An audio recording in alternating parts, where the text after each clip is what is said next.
Thank you for joining Cancer Support Community Atlanta for this program. Please visit our website, cscatlanta.org, for a complete list of live and recorded events. If this is your first time participating, we invite you to complete a new attendee form to stay connected to all future programs. Hello and welcome to anyone who's just now joining us. Again, this is Emily Brown, the Program Director at Cancer Support Community Atlanta, and this is our cooking demo today on plant-based eating. This is our monthly program that we do here at Cancer Support Community with Chef Ashley, and she will walk you through the recipe. And we also are recording this, so if you need to go back for reference, it will be on our website, cscatlanta.org, and I am going to be sharing the recipe in the chat box as well, which you can find on our website. All right, I think we'll go ahead and get started. It is after 11. Just as a reminder, you are going to be muted throughout the program, but if you do have a question, feel free to unmute yourself and go ahead and ask Ashley. We keep the participants muted just to help with background noise, but we welcome you to speak up if you have a question or submit it in the chat box, and I will read that out for you. All right, without further ado, Ashley, I'll let you go ahead and get started. All right. Hey, everybody. How's it going? We are doing plant-based meals today. Does anybody know what is that exactly? Plant-based? It's different than vegan or vegetarian. It's sort of a different way of thinking about meals and cooking and eating. Does anyone know? Or has anyone researched this a little bit? It's pretty basic. It's easier actually than it sounds. Anyone want to chime in? I'm trying to get you guys to participate today. Okay, so I'm not hearing anyone. It may be new for everyone then. It is sort of a new term in the food world. So plant-based eating or plant-based meals are meals that are mostly made of plants.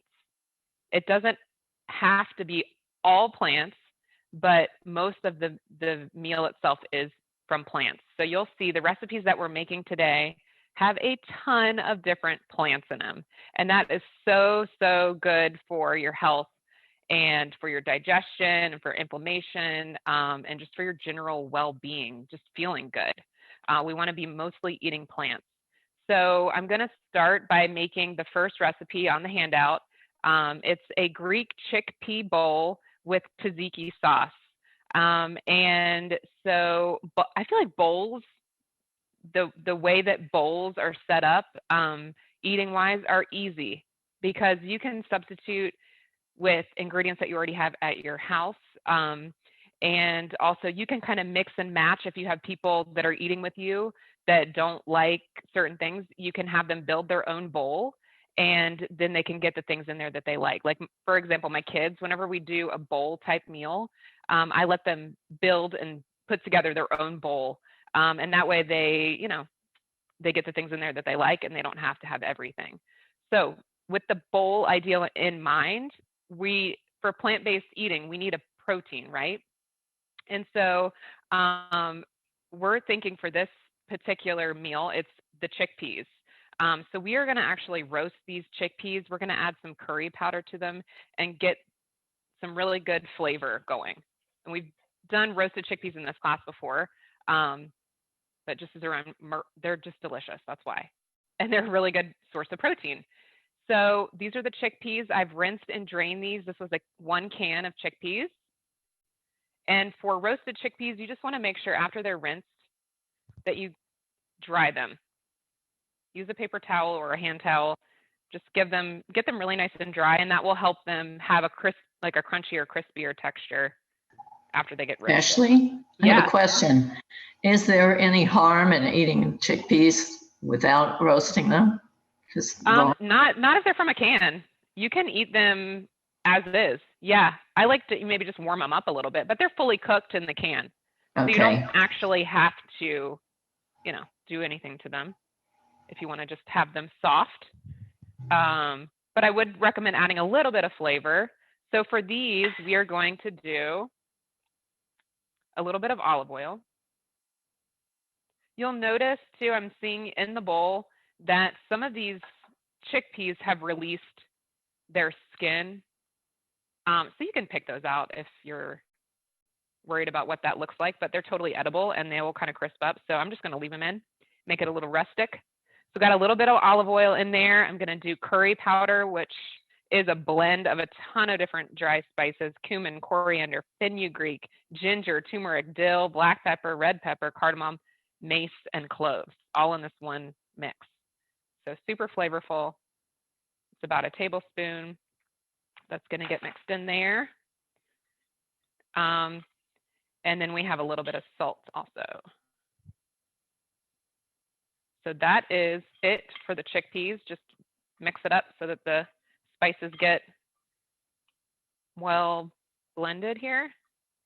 And then you're going to place it in a 400-degree oven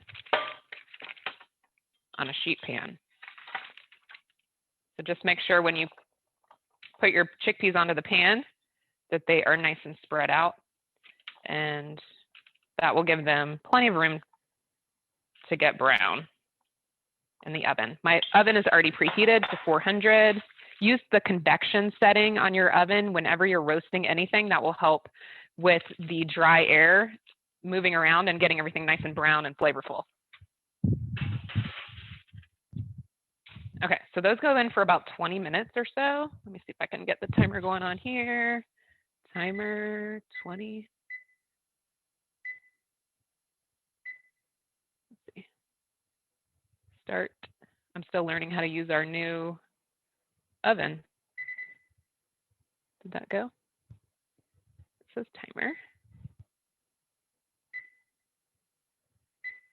Timer 20. I'll try it one more time. If not, I'll use my phone.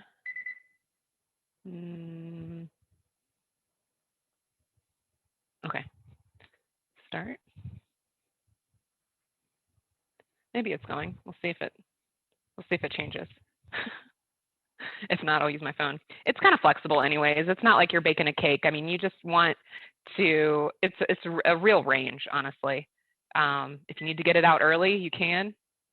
I think it probably did not set. So I'm gonna set it on my phone just so I don't forget. Okay. So that goes over there. Okay, so that is the chickpeas. That is in the oven. That is our protein source. You can change it up though, based on what you have.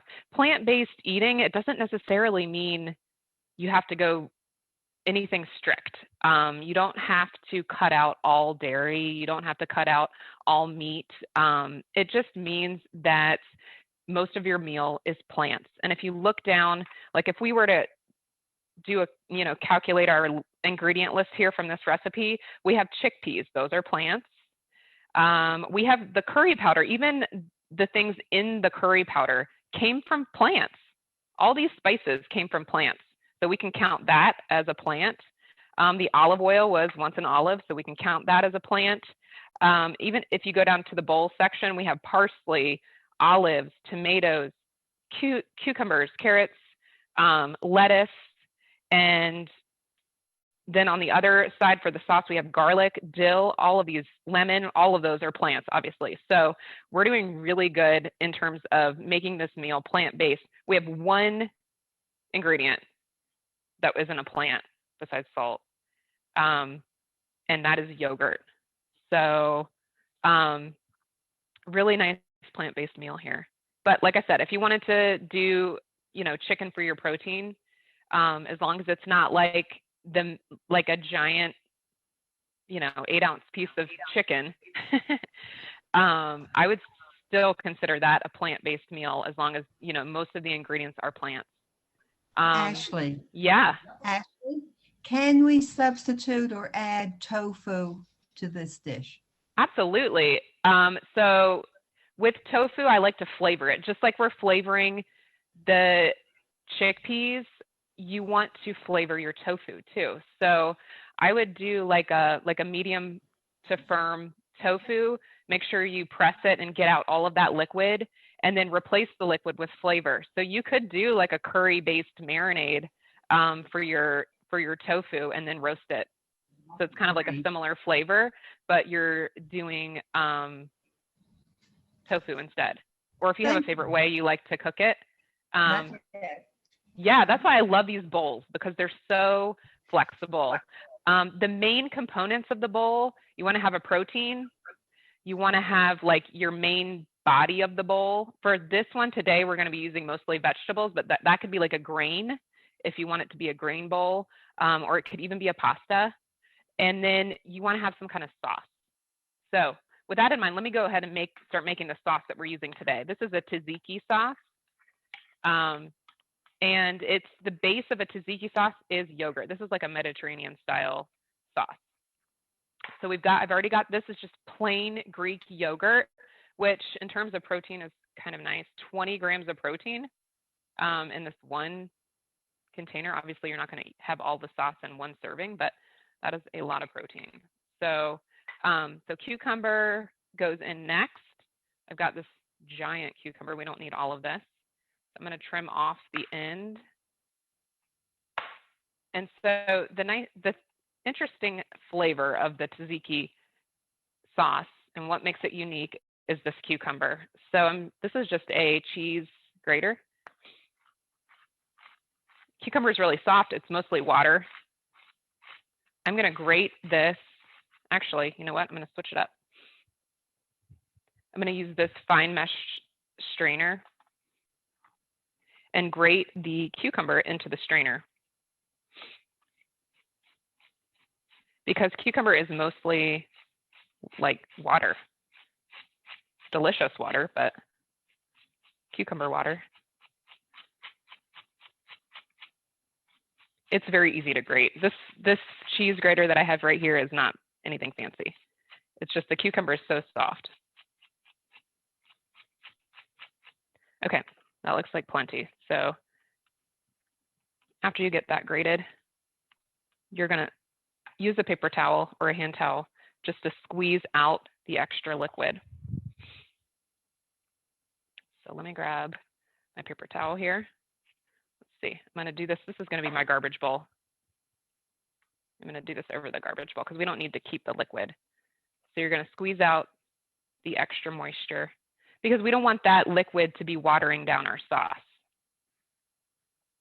And you're still gonna, you're losing a little bit of nutrition here, but you're also adding it to a bunch of other flavorful things that have good nutrients in it. And you don't have to go crazy. That's plenty. And then, so you're ending up, you need about 1/4 cup of that. So I'm gonna eyeball it here. That looks like plenty. Okay, so that's our grated cucumber. Next, we're gonna add a clove of garlic. That's this right here. Just give it a smash, get that skin off. So you could hand mince it, or I like to, when I'm using when I'm having garlic in a sauce raw, I like to use a microplane if you have one and grate the garlic over top. It kind of transforms the garlic into this like garlicky pulp, which is really nice for garlic when it's raw. That way, when you're eating it, you don't like chomp down on a huge chunk of garlic, which can happen sometimes if it's minced. I just like I feel like it also blends into the sauce really nicely when it's grated. So it's probably going to be kind of hard for you guys to see that, but imagine the garlic going into a pulp. And then it's all on here. So I'm just going to run my finger down and sort of scrape it into the sauce. Like, this is totally optional. You can just mince it by hand too if you want to. Okay, and then we're going to add dill, fresh dill, which also is a big pop of flavor, very unique to this sauce. So this is dill that I grew in my garden. Very, this garden that I have this year is huge.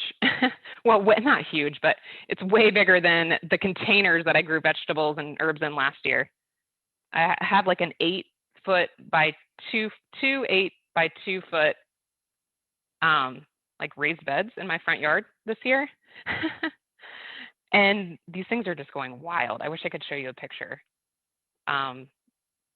actually the tomatoes got so big that with the little bit of rain and wind that we had last night, one of the tomato things just went completely down and fell over. So we had to get it supported back up this morning, which I just can't believe how big they are. This is like way giant compared to what I had last year. Okay, so that's our dill going in. And then we have a little bit of lemon.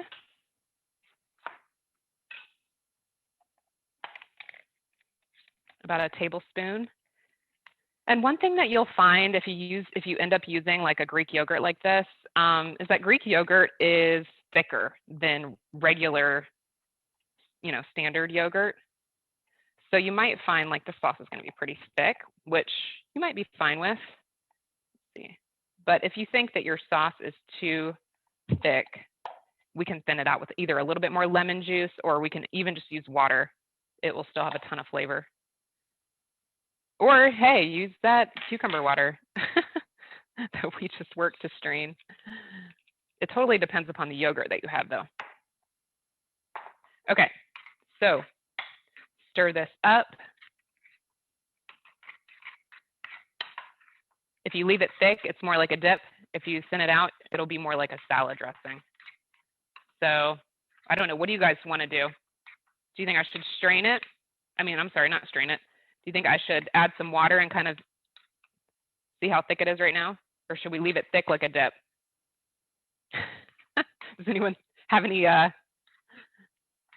opinion on that? Well, it would coat everything in the bowl better if you thinned it out, wouldn't it? Yeah, it would. Yeah, you know what? I noticed that like with my daughter, she is 5, and she she'll eat pesto. She'll eat all these herby sauces, but she doesn't like it thick. So like if I try to put that in a salad dressing or a salad and mix it in with the lettuce and all that, she's like, it's too thick. So okay, we're gonna thin it out. So first I'm gonna do that with some more lemon juice. We'll try that first. We'll taste it, and then if it's too, we don't want to add too much lemon. But you guys saw how thick that yogurt was. So yeah, we're definitely going to need some water for this. So I would definitely use filtered water.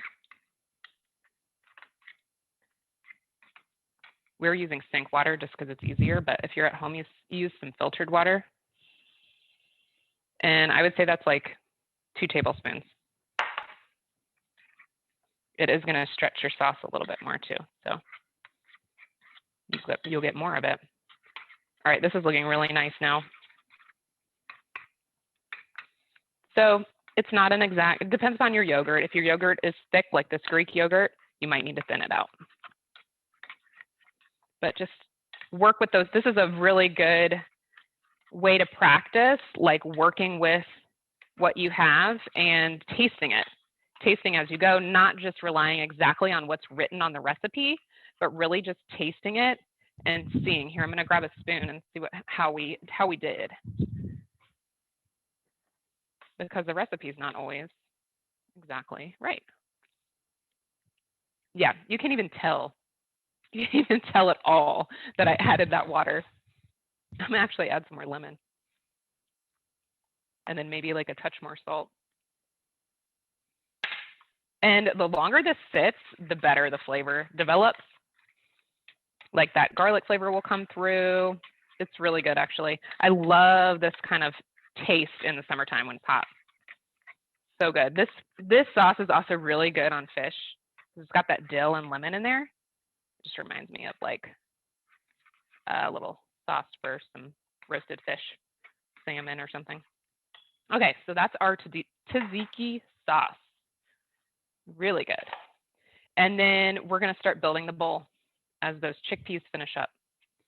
So this is giant for 1 serving, but this was the best bowl I could find here. So pretend that's 1 serving. I'm going to show you how you can build it. And we'll talk about some substitutions. So this particular recipe uses vegetables as the base of the bowl. So my cutting board is kind of getting, here, let me clear out the space a little bit better. I get a clean cutting board here. Okay. So we're going to start working with the vegetables. This is just romaine lettuce. This is the lettuce portion of the recipe, although mix and match, use whatever lettuce you have. I'm just going to trim off the ends here, and then you can rip it by hand or just slice with a knife.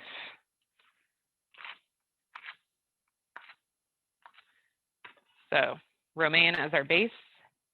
We're going to add some parsley in. Parsley is used a lot in Mediterranean cooking, not as a garnish, but more as an ingredient in the salad. It's got really good flavor. I'm just picking off the leaves from the stems. Yeah, it's got really good flavor, and I feel like it's underutilized. It doesn't have to just be a garnish. So we're gonna, and if you have any extra dill, like we can add that also into the, I love adding herbs into the salad. So I just give it a rough chop. The leaves are still pretty big. Sprinkle that in. And I'm not really measuring much. It's just going by what looks good. So these are carrots. One is purple and one is yellow. I'm finding these more often in the grocery store. They are sort of like a rainbow bunch of carrots. Has anybody seen these? I love when you can add more color and just make it look interesting or different. So I'm just peeling these so they look brighter and more pretty, but that's totally optional. Take off the tops, and just so that we can get a little bit of carrot in each bite. Just do both of them and just kind of sprinkle that over top. And then we have tomatoes. I chose an orange tomato just for something different. One of the things about plant-based eating is you want to try to eat a lot of variety of plants. And just by picking a different color of carrot or a different color of tomato, that counts, because the different colors have different antioxidants. So change it up. We're going orange with these tomatoes. I don't know, it just looks so pretty when you have a lot of colors. Okay, and then we have the cucumber that we're gonna do. So with the cucumber, I'm gonna cut it lengthwise a couple times. This is a huge cucumber, so we'll kind of quarter it.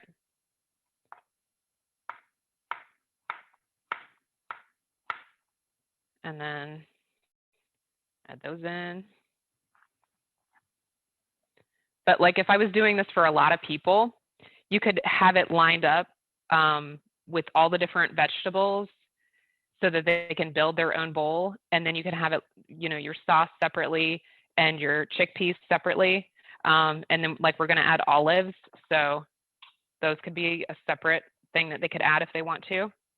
I like that if you're having some people over, it's kind of a fun way to let them choose their own. It's a little less stress too for the host, because you don't have to worry about whether or not everybody likes certain things. They kind of build their own dish. I feel like that's, at least in my mind, a little less pressure to make sure everybody likes everything. So this is just a few olives. These are Kalamata pitted. The flavor of the olives also goes really well with the dill and the garlic, and the sauce also adds another color element.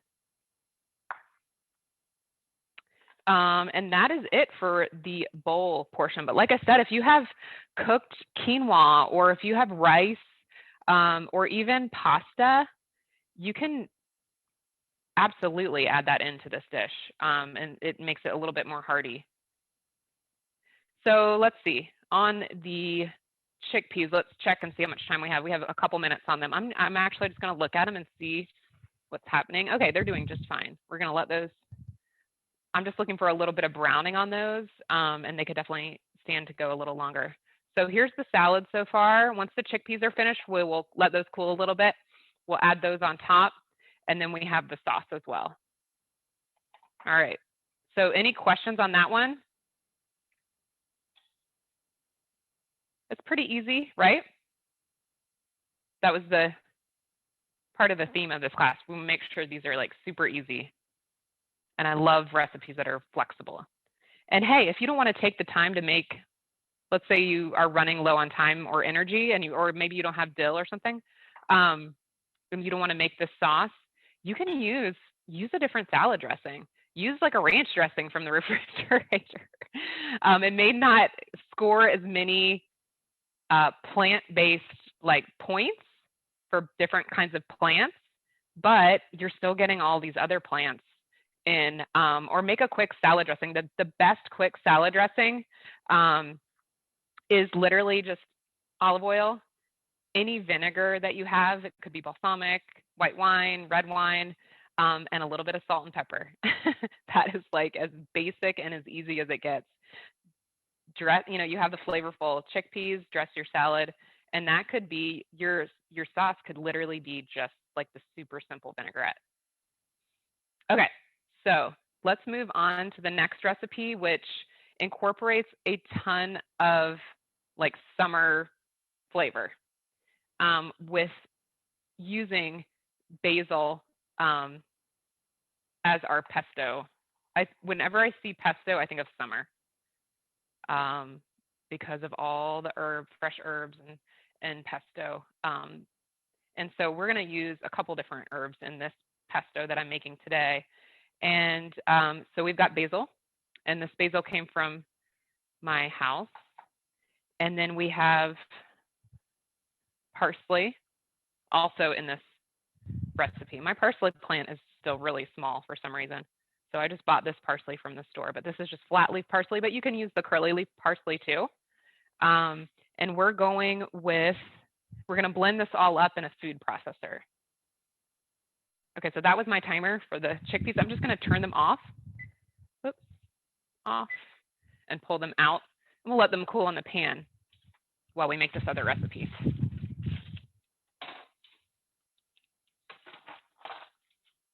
You want to definitely allow them to cool a little bit before adding them to the raw veggies in there. That way they don't make the lettuce sort of wilt down. Okay, so back to the pesto. Let me see if I can get this food processor a little closer. There we go. Okay, and then we're gonna just add it all in. So I've already washed and measured the basil. It smells amazing. Oh my gosh, oh, that's funny. Be careful for, what is this? Oh, it's just a brown piece. At first I thought it was a slug. Ooh, don't want to add that in. No, it is just a piece of dirt. Okay, there we go. The drawback of fresh ingredients. I know, right? You gotta make sure they're real. It's been raining so much, these slugs are killing me. Okay, so basil, and then we have parsley. You don't have to be so concerned with the big stems. I definitely pinch away from the big, huge part of the stem, but you can keep some of the smaller stems. That's totally fine. This is about a half a cup of parsley. It's just another way to, you wouldn't believe the amazing like health benefits of all these herbs. It's just so nice to get, a little extra parsley, a little extra basil into your diet. And they just taste so good. Parsley. Okay, and then we have peas, which is an interesting ingredient to pesto. There's so many different kinds of pestos out there. But has anybody ever made a pesto with green peas? This is unique, right? Peas have a lot of protein in them. They're like if you look them up, I don't remember the exact numbers, but they're pretty high in protein, just like edamame is a high plant-based protein. So we're adding some peas into this pesto, which is pretty cool. And you won't really taste them. But those are just frozen peas that kind of thawed out a little bit. They're not even fully thawed, but that's okay. I'm just using 1 garlic clove because it's so huge.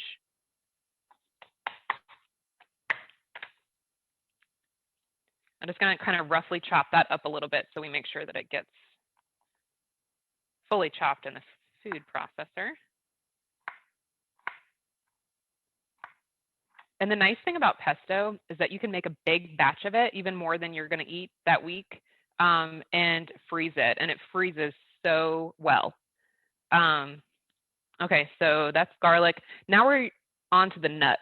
And I am actually going to substitute, your recipe says pine nuts or raw walnuts, and I'm going to use the walnuts instead because the pine nuts, I couldn't find the pine nuts at the store, and sometimes that happens. So walnuts is a perfectly good substitute.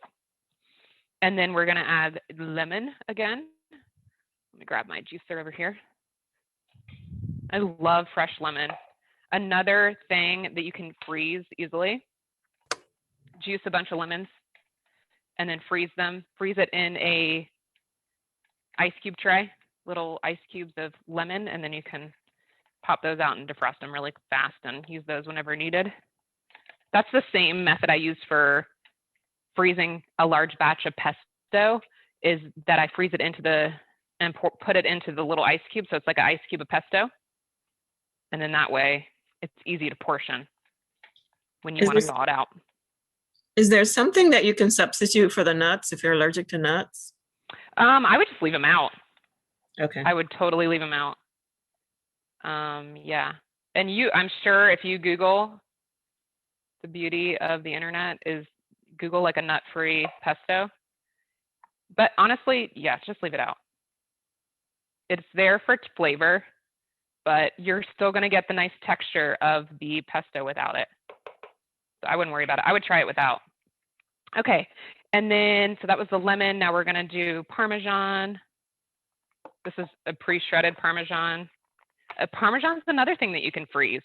Like if you buy a big chunk of Parmesan, that is another freezer-friendly ingredient. Okay, so 1/4 cup, roughly.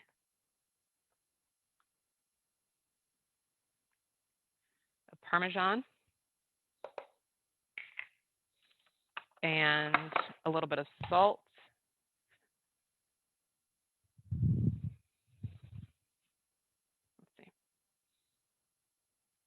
And then some olive oil. So we're going to drizzle in the olive oil as it blends. So let's blend this up first. Pardon the noise. Oops, if it works. Oh, there it goes.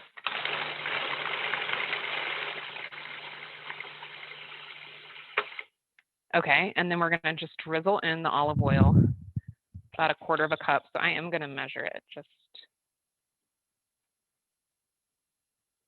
so we can get a good idea here. And I'm just going to pour it through this little hole in the top. If it'll go.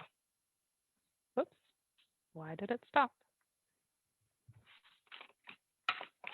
There it goes.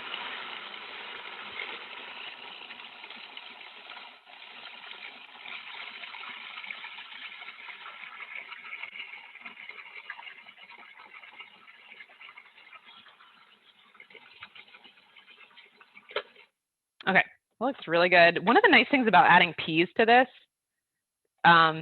it's so random, but it makes the pesto color stay really bright green. So I don't know if you've ever noticed pesto can sometimes get brown, at least like a layer of brown on the top. But with the peas don't brown, so they just stay nice and green. I'm just scraping down the sides. I'm going to do one more blend because some of this stuff got stuck on the edges. But it looks so good. I don't know why. I like I really like green sauces and it smells awesome.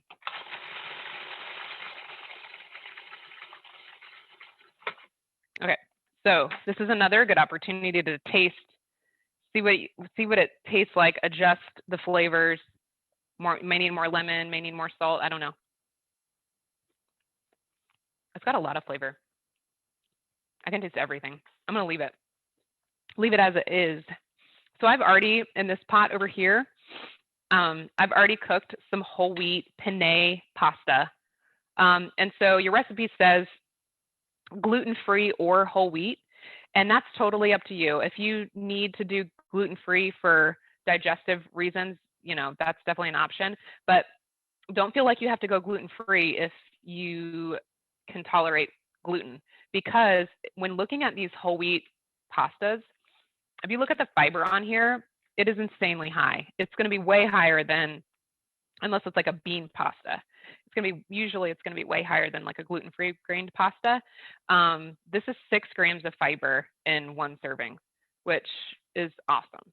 So our pasta is already cooked. The last part of this recipe is to just saute some, got to get in some more garlic. Why not? So we're just going to saute some minced garlic with some sun-dried tomatoes. And then we're just going to toss it all together with some arugula. So we are scoring high, super high on the plant points. We're going to have to, does someone want to tally up and count them? See if you can count how many plant, you get 1 point for each plant. And I love how we snuck those peas in there.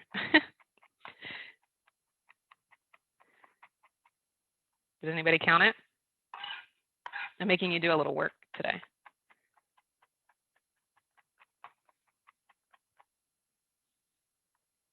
Okay, so oil goes in the pan. Just a little olive oil. Turn this on like a medium heat. There we go. Okay, let me grab a spoon.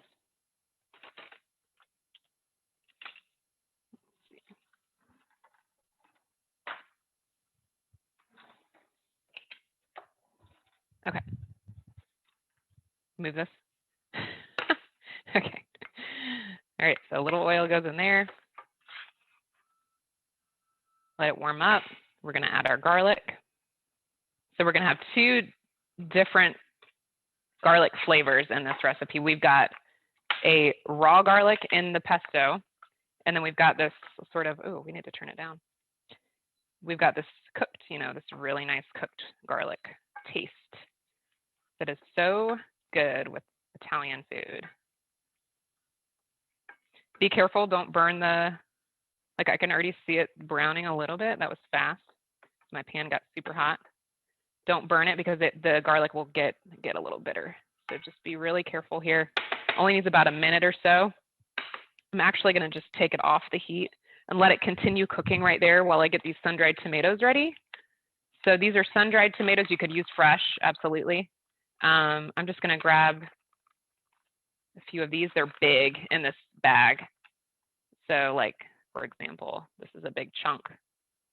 So I'm going to just, I have to cut these up a little bit so they're not too big because these have a strong flavor, but a very delicious strong flavor.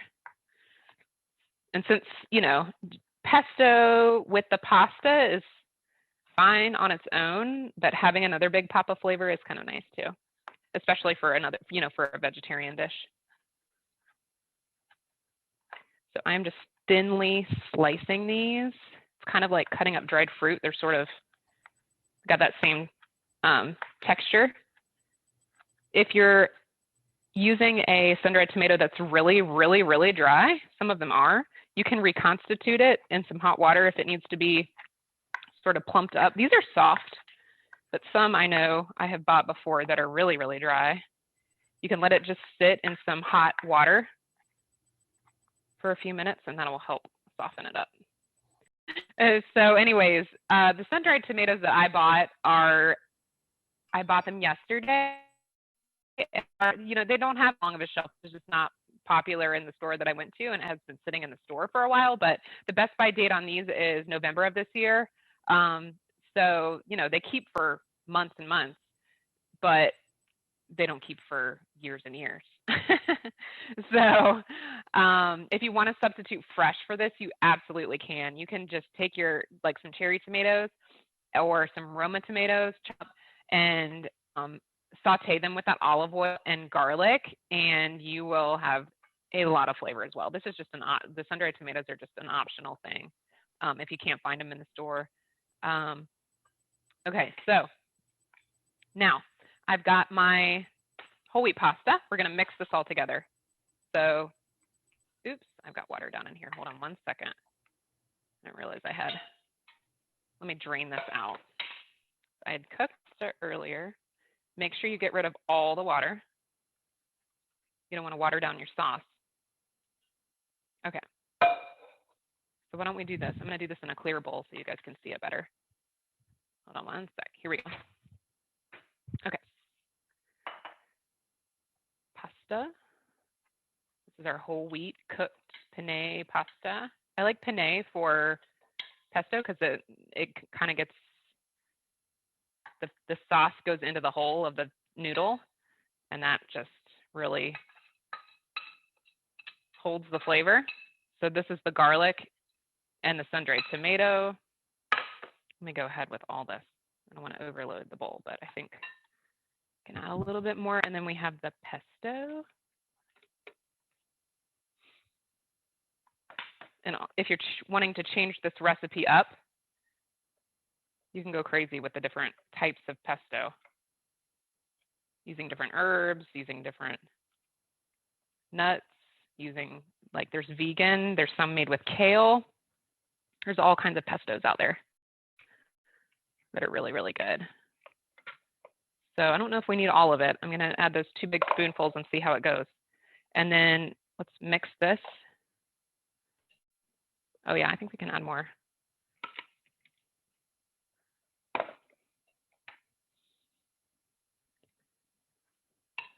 Love that green flavor. This is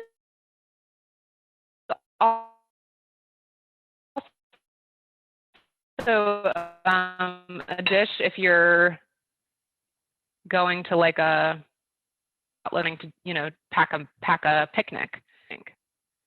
So don't limit it to just a, you know, like a warm dinner. I think it definitely can be eaten cold, or even, you know, like packed in a lunch. Okay, I'm going to go ahead with the rest of the pesto. Just go for it. But if you have extra, definitely freeze it.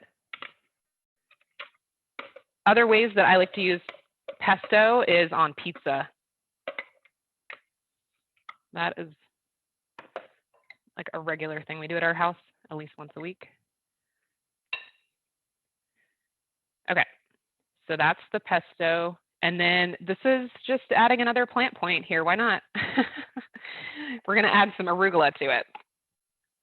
And this arugula has not been cooked, but the flavor of this with the,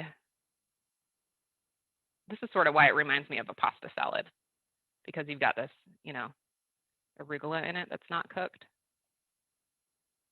So just a good handful of that gets mixed in. And if you want to garnish this dish, garnishing with a little extra lemon, a little extra Parmesan, you could toast up those walnuts and add it in. That would be really delicious on top. So that is the pasta dish. Now let me finish up over here the bowl. So we've got the chickpeas that have cooled.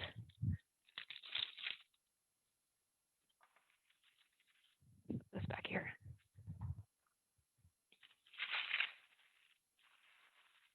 So I'm just going to sprinkle these on top. They're nice and crispy now, and adding a little crunch to our dish. And then we have that tzatziki sauce just drizzled over top as sort of like a salad dressing. This would be good. You can serve this with like pita chips or toasted pita bread or naan bread.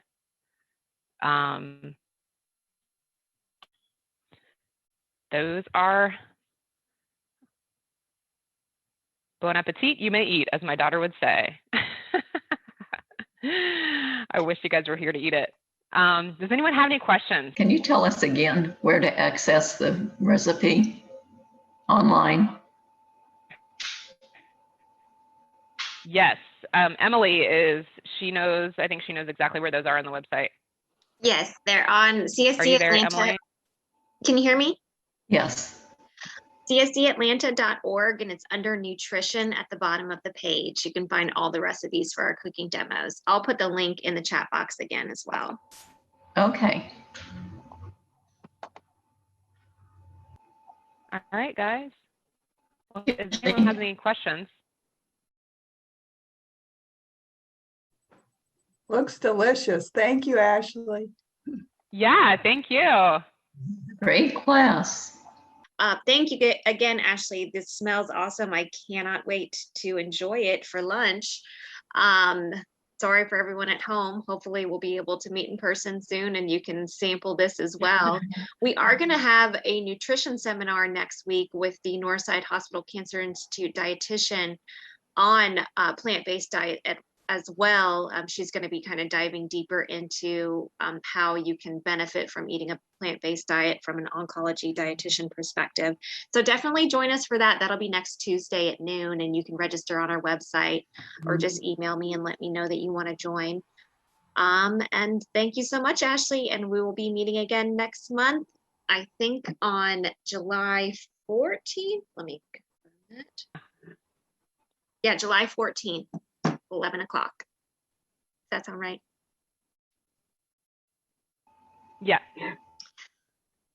All right, everyone, have a wonderful day.